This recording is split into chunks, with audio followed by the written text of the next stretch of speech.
Welcome back, students. Today we're going to talk about comparative advantage in trade. We're going to do this by borrowing a problem out of McConnell Brew and in their trade chapter. So if you use McConnell Brew, it might be helpful. Okay, we're going to talk about South Korea and the United States. So whenever we do comparative in trade, it's always a two-country comparison. We've got two countries, we've got two products. The two products are radios and chemicals. Okay, the first thing I have to do is we've got all these charts and all these numbers. There's a lot of numbers. Well, when you talk about trade, you need to talk about not what you're going to do, but what you could do. So over on the left-hand side, I'm going to do the two countries. My two countries are South Korea and the United States. So I'm going to write in South Korea here and the U.S. here. I also have to have two goods. Well, my two goods are radios and chemicals. I'm going to put radios right here and chemicals right there. Okay? Now I got to draw a little chart and show what we could do. Well, I look at South Korea. What can South Korea make in radios? How many radios can they make? Well, they can make 30. How many chemicals can South Korea make? Well, they can make 30 of those also. So 30 radios, 30 chemicals. Now let's move on to the U.S. Well, how many radios can the U.S. make? Well, they could make 10, and they could make 20 chemicals. See where we're getting those from? So now we've got the maximum possible units of radios and chemicals that either country could make. I'm going to put a little line right here to separate the two items they can make. And then right here, I'm going to label this opportunity cost. Okay, opportunity cost here. I need the opportunity cost here. Well, if I want to make radios, what's my opportunity cost going to be? Well, it's got to be, I have to give up chemicals. So here I got to give up chemicals. Over here, I got to give up radios. I'm going to have to give up radios. Okay, so we have all this marked. Now we actually, how many if I want to make radios, and if I'm in South Korea, I want to make radios, how many chemicals am I going to have to go up? Well, here's where you go back to your math learnings. If you learned it this way, we had something in geometry in trigonometry we called SOHCAHTOA, and it was sine, cosine, and tangent. Well, the rule for tangent, that's the TOA part of SOHCAHTOA, is tangent equals opposite over adjacent. Well, that's how this works also. So here I am. I'm talking about South Korea. I want to find out the cost of radios, and so I go to the opposite of radios is the chemicals. That's 30 divided by adjacent. Well, that's 30. Well, 30 divided by 30 actually just gives me 1. So that was pretty simple. Do the same thing over here with chemicals. Well, that's 30 divided by 30. That's also 1. Okay? Now the U.S., the two numbers are different, so we'll get something that's a little more meaningful. Well, same thing, we're talking about radios, so we have 10 radios over here. Well, opposite's 20 divided by 10. 20 divided by 10 can be simplified to 2 chemicals. And then when I come over here to chemicals, 10 divided by 20, opposite divided by adjacent, so 10 divided by 20 equals 1/2 of a radio. Okay? So remember that it's opposite over adjacent. So if you're going to talk about radios, the opposite of that would be chemicals and vice versa. One of the things you may notice here is the two relationships for South Korea, it's 1 and 1. For the U.S., it's 2 and 1/2. Well, those are multiplicative inverses. This will be true 100% of the time. I can't have 2 chemicals here and then 1 radio here, because 2 times 1 doesn't equal 1. 100% of the time, take those two numbers, multiply them times each other, they have to come out to 1. So that's kind of a self-check to make sure you did it correctly. Okay, so we've done this, and we need to move on and answer the first question. Okay, here, and so all I've done is summarize up top here. We've got South Korea, United States, radios, and chemicals. It's all summarized right there. Those are the same numbers from the previous page.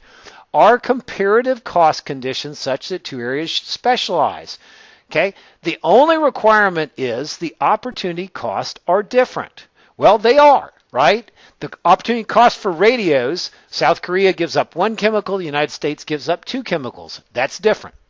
Okay. Now, who should make radios? Well, I know I would like to give up as little as possible if I was going to do something. I'd like to actually give up nothing, but that's not going to happen. So I look up here and I say, I want to figure out who should make radios. Well, both countries can, but South Korea only gives up one chemical, whereas the United States has to give up two. So I'm going to pick South Korea to make radios because they have a lower opportunity cost, and that's the rule. Now, if we're going to specialize in trade, you can only specialize in one item. Well, we know for sure the United States is going to produce chemicals here, and their opportunity cost is 1/2 radio. Well, it turns out, and of course it always will, that 1/2 radio is less than 1 radio, so the U.S. has the comparative advantage in chemicals. In other words, if I'm going to make chemicals, I'd a lot rather give up 1/2 a radio than a whole radio. It's cheaper for me to do it. So I'm going to actually write this down, right down here at the bottom so I don't forget. So South Korea is going to produce radios. How many radios are they going to produce? Well, we're specializing. So we're going to produce all 30 of them. Okay? So they're going to produce 30 radios. That leaves the U.S. producing chemicals. How many chemicals can the U.S. produce? Well, they can produce 20.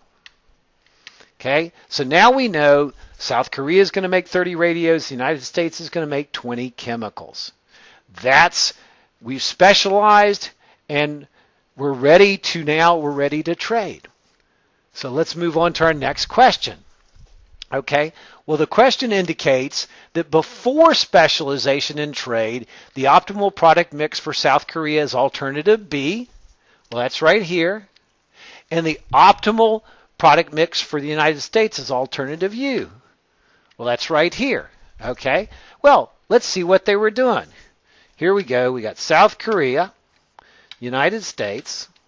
And they have to either make radios, and they can make chemicals. Well, South Korea was making 24 radios, and they were making 6 chemicals.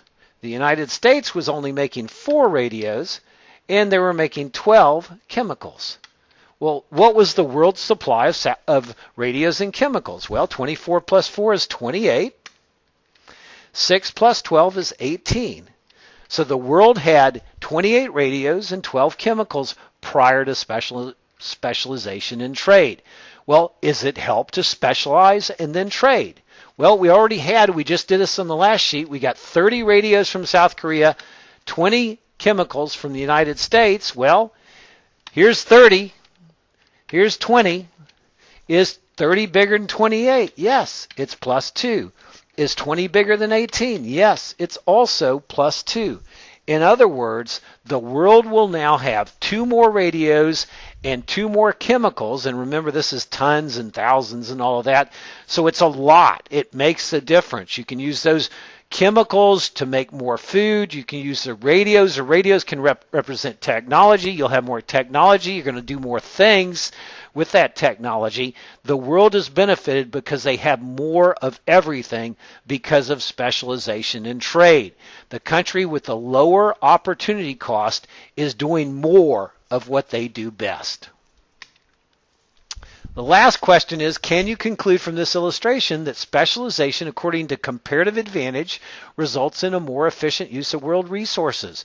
Well, South Korea and the United States have the same number of people and the same number of resources before we specialized and traded and after we specialized and traded, yet we were able to gain 2 units of radios, we were able to gain 2 units of chemicals.